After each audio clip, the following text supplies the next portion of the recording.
بسم الله الرحمن الرحيم الحمد لله رب العالمين وأفضل الصلاة وأتم التسليم على سيدنا وسيد العالمين محمد وعلى آله وأصحابه أجمعين أما بعد السلام عليكم ورحمة الله تعالى وبركاته.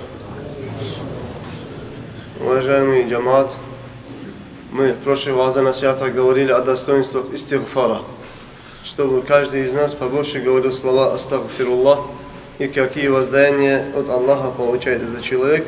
Иншаллах, из сборников хадисов пророка, алейхиссалату вассалям, приведем следующий хадис посланника Аллаха. И следующая наша тема – это достоинство дуа, превосходство дуа, чтобы мы почаще и побольше обращались к Аллаху с просьбой дуа, потому что пророк, алейхиссалату вассалям, дуа назвал «Ад-дуа хуа аль-ибада». «Ад-дуа муху аль-ибада». Этих двух хадисов пророк, алейхиссалату вассалям, говорит, дуа это является ибадатом, или же дуа является мозгами ибадата. Имеется в виду муху, когда самое главное в человеке что? Это его мозги, его мысли же. Где он мыслит, это самое ценное в человеке. Вот ценное из всех поклонений является, говорит, ибадат. Почему?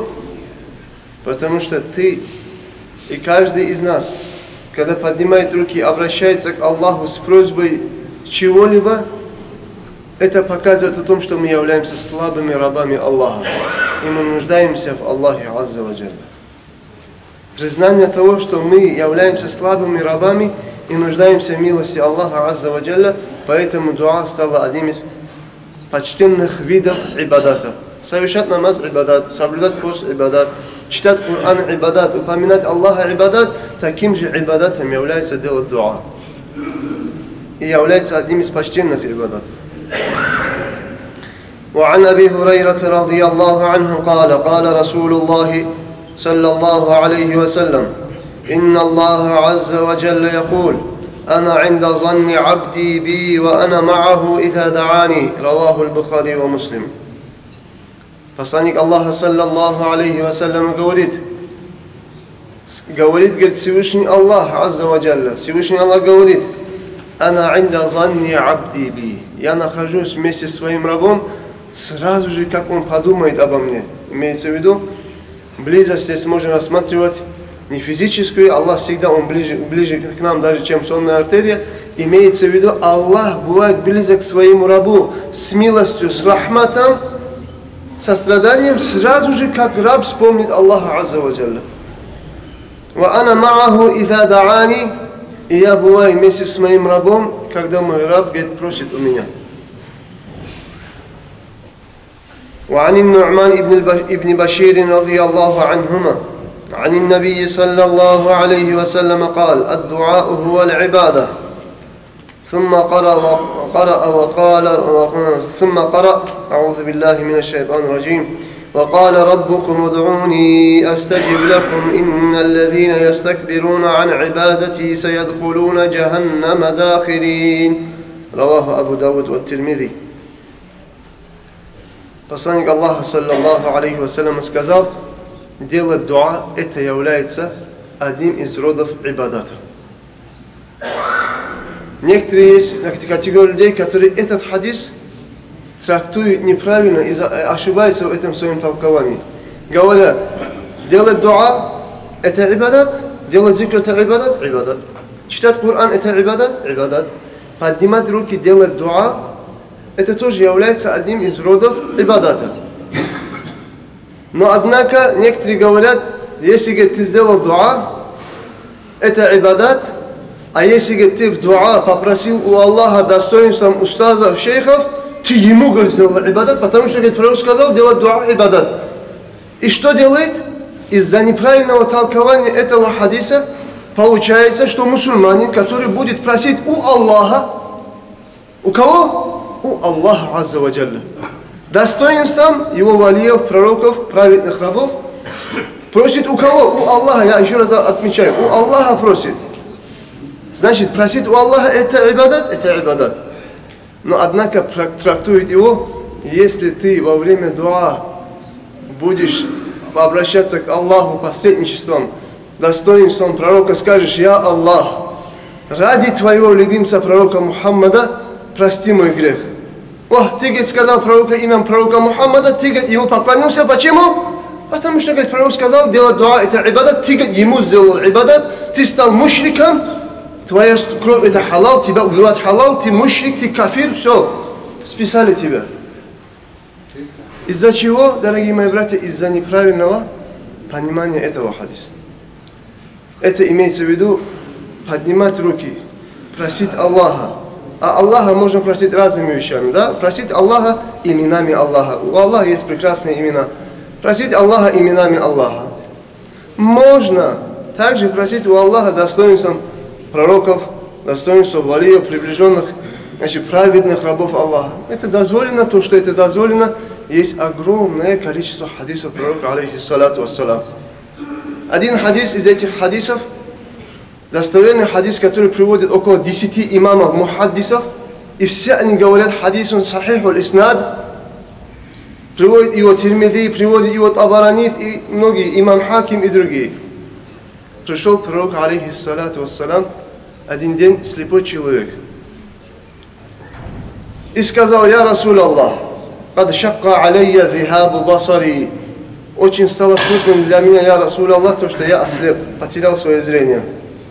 Попроси, говорит, у Аллаха, чтобы, говорит, Аллах Азза ва Джалля, значит, вернул мне зрение, сделал меня зрячим. Пророк, алейхиссалату вассалам, сказал: «Ин ши'та да'ауту ва ин ши'та сабарт». Если ты желаешь, я тебе сделаю дуа. Но если ты, говорит, пожелаешь, ты, говорит, сделай сабру. Но пророк, алейхиссалату вассалам, ему намекнул на отсутствие зрения. Если сделаешь сабру, это будет лучше для тебя. Он все-таки настоял, сказал: «Я Расул Аллах, сделай, говорит, дуа мне». Пророк, алейхиссалату вассалам, руки не поднял, ему дуа не сделал. А что сделал пророк, алейхиссалату вассалам? Сказал: «Изхаб фатавалда, итиль милаата фатавалда». Иди в то место, где совершается омовение, и соверши омовение. «Итиль милаата фатавалда». Пойди в место омовения и соверши омовение. «Thumma салли ракаатайн». Затем соверши 2 ракаата суннат намаз. Этот намаз называется салатуль хаджати. Если у тебя есть какая-то нужда к Аллаху, совершаешь омовение, совершаешь 2 ракаата суннат намаз. Это называется намаз нужды, когда у тебя есть нужда к Аллаху, который ты хочешь попросить у Аллаха, является суннатом, чтобы совершил омовение, совершил 2 ракаата намаз. И пророк, алейхиссалату вассалам, говорит: соверши, говорит, омовение, соверши 2 ракаата намаза и, говорит, скажи: «Аллахумма инни ас'алук ва атаваджаху илайка би набийика Мухаммадин набийир рахма. Я Мухаммад, инни атаваджаху бика иля Рабби фи хаджати хазихи литуқда ли, Аллахумма шаффи'ху фия ва шаффи'ни фи нафси». Пророк, алейхиссалату вассалам, ему говорит: соверши омовение, соверши 2 ракаата намаза и сделай это дуа. Какому дуа научил пророк, алейхиссалату вассалам, этого слепого, чтобы он стал зрячим? И он ему говорит: ты, говорит, скажи: «О Аллах, я прошу у тебя, если хоть даже человек попросит кого-либо из валиев Аллаха, это или достоинство валиев Аллаха, он убежден, что этот вали Аллаха не может помочь и не может навредить. Вся помощь и вред только лишь от Аллаха Азза ва Джалля». Это есть убеждение всех ахлю суннати валь джамаа. Вред и польза от кого? Только от Аллаха.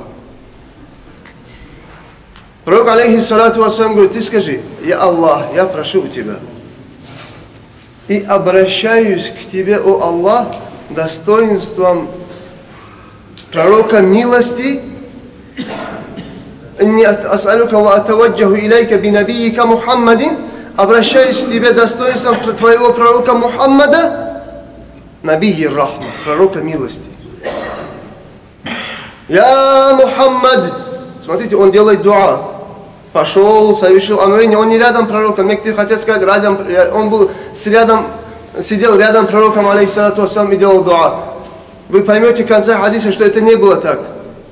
Он пошел, совершил омовение, совершил этот, значит, намаз, и там делает дуа, говорит: «Я Мухаммад». Обращается во время дуа к пророку Мухаммаду, саллаллаху алейхи вассалям, говорит: «Я Мухаммад, «Инни атаваджаху бика иля Рабби». «Я, Мухаммад, я обращаюсь к тобою, к моему Господу, Аллаху Азза ва Джалля. Фи хаджати хазихи, в этой моей нужде, литукдали, чтобы эта моя нужда была исполнена. Аллахумма шафи'ху фия». Аллах, ты сделай пророка Мухаммада, саллаллаху алейхи заступником за меня в этой моей нужде, ва шафи'ни фи нафси. И также, говорит, меня самому себе, говорит, сделай заступником, и пророка Мухаммада, говорит, значит, сделай заступником для меня. И в этом маджлисе, и тот, кто приводит этот хадис, это был Усман ибн Хунайф, радийаллаху анху. Усман ибн Хунайф, он находился рядом, когда пророк, алейхиссалату вассалям, этого слепого научил это дуа. И он говорит: «Фаваллахи, я клянусь Аллахом, ما تفرقنا ولا طال بنا الحديث حتى قد رجع كأن لم يكن به ضر قط». Этот слепой человек, говорит, ушел. И он говорит: я, говорит, не прекращал находиться, сидеть рядом с пророком, алейхиссалату вассалям, кроме как этот слепой вернулся. Если бы это все происходило бы рядом с посланником Аллаха, саллаллаху алейхи вассалям, Усман ибн Хунайф не сказал бы, он вернулся, как будто бы никогда не был слепым. Вернулся кем? Каким? Вернулся зрячим. Альхамдулиллах. Аллах принял его дуа. И пророк, алейхиссалату вассалям, научил ему дуа, в котором он обратился к Аллаху достоинством пророка, алейхиссалату вассалям.